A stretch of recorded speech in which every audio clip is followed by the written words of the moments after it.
Haggard Saint Antoine had had only one exultant week, in which to soften his modicum of hard and bitter bread to such extent as he could, with the relish of fraternal embraces and congratulations, when Madame Defarge sat at her counter, as usual, presiding over the customers. Madame Defarge wore no rose in her head, for the great brotherhood of spies had become, even in one short week, extremely chary of trusting themselves to the saint's mercies.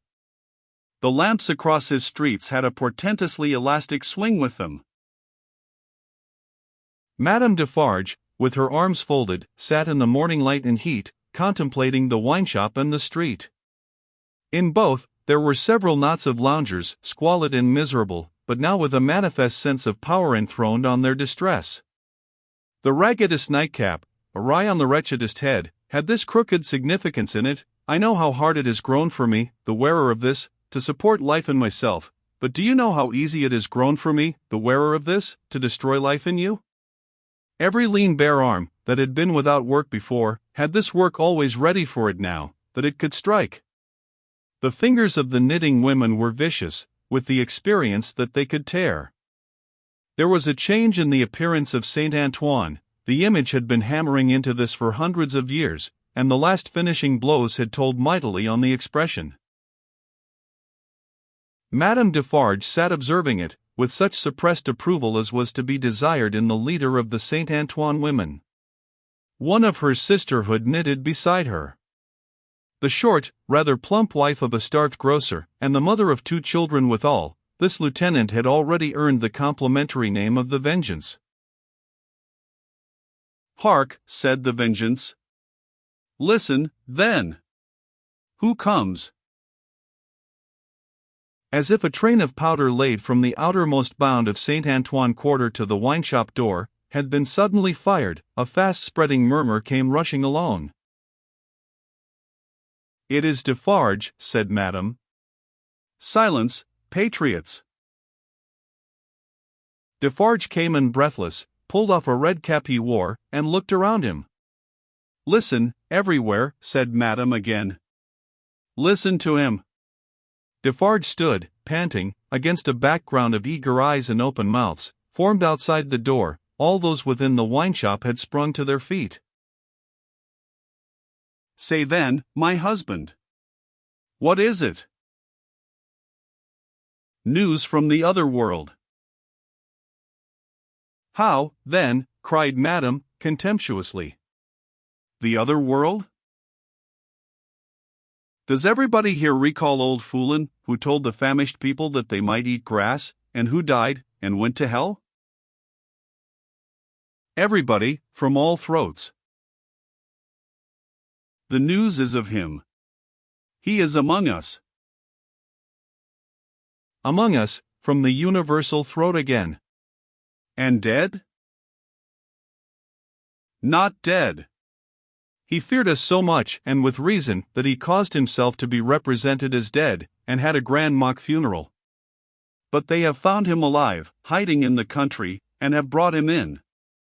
I have seen him but now, on his way to the Hôtel de Ville, a prisoner. I have said that he had reason to fear us. Say all. Had he reason?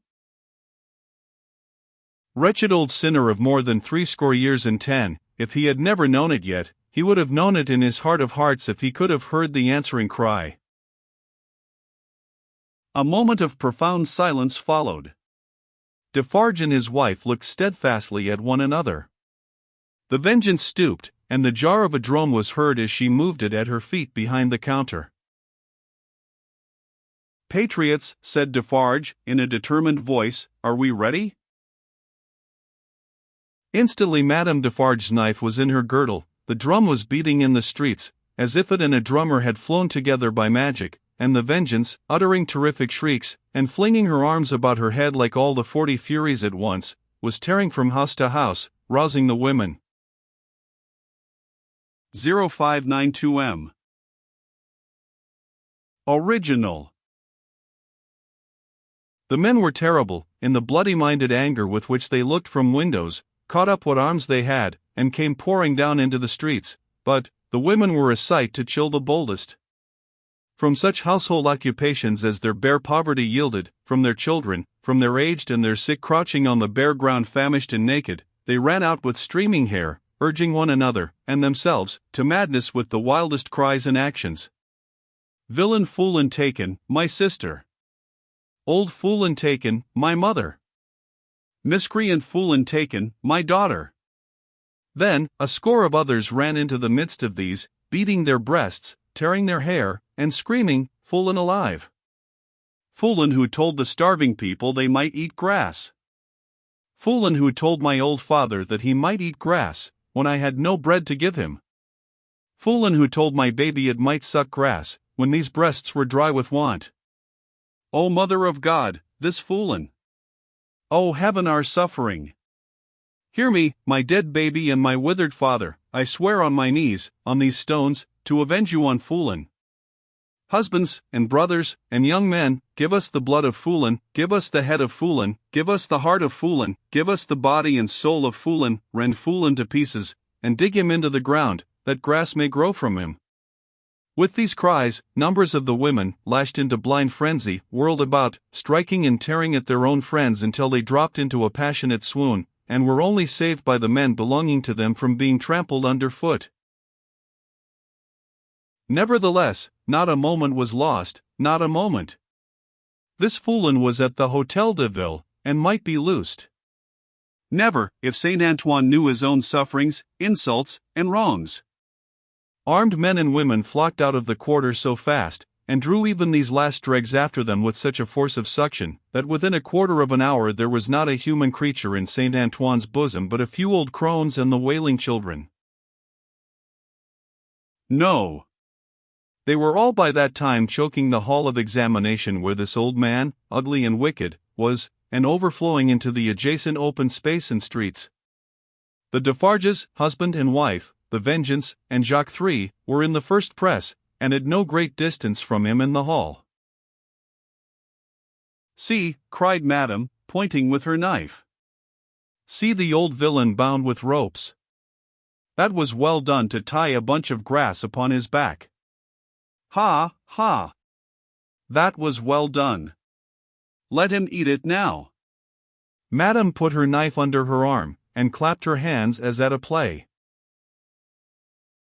The people immediately behind Madame Defarge, explaining the cause of her satisfaction to those behind them, and those again explaining to others, and those to others, the neighboring streets resounded with the clapping of hands. Similarly, during 2 or 3 hours of drawl, and the winnowing of many bushels of words, Madame Defarge's frequent expressions of impatience were taken up, with marvellous quickness, at a distance, the more readily, because certain men who had by some wonderful exercise of agility climbed up the external architecture to look in from the windows, knew Madame Defarge well, and acted as a telegraph between her and the crowd outside the building. At length the sun rose so high that it struck a kindly ray as of hope or protection, directly down upon the old prisoner's head. The favor was too much to bear. In an instant the barrier of dust and chaff that had stood surprisingly long, went to the winds, and Saint Antoine had got him. It was known directly, to the furthest confines of the crowd. Defarge had but sprung over a railing and a table, and folded the miserable wretch in a deadly embrace. Madame Defarge had but followed and turned her hand in one of the ropes with which he was tied. The Vengeance and Jacques III were not yet up with them, and the men at the windows had not yet swooped into the hall, like birds of prey from their high perches, when the cry seemed to go up, all over the city, "Bring him out! Bring him to the lamp!"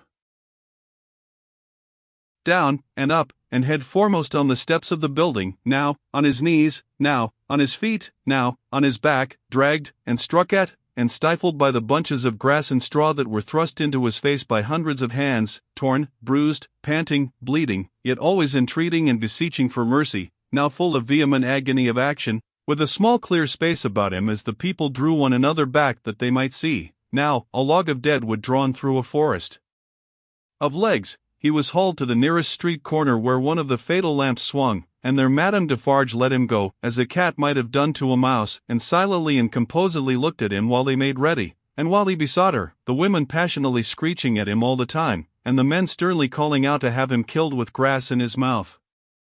Once, he went aloft, and the rope broke, and they caught him shrieking, Twice, he went aloft, and the rope broke, and they caught him shrieking. Then, the rope was merciful, and held him, and his head was soon upon a pike, with grass enough in the mouth for all Saint Antoine to dance at the sight of. Nor was this the end of the day's bad work, for Saint Antoine so shouted and danced his angry blood up, that it boiled again, on hearing when the day closed in that the son-in-law of the dispatched, another of the people's enemies and insulters, was coming into Paris under a guard 500 strong, in cavalry alone.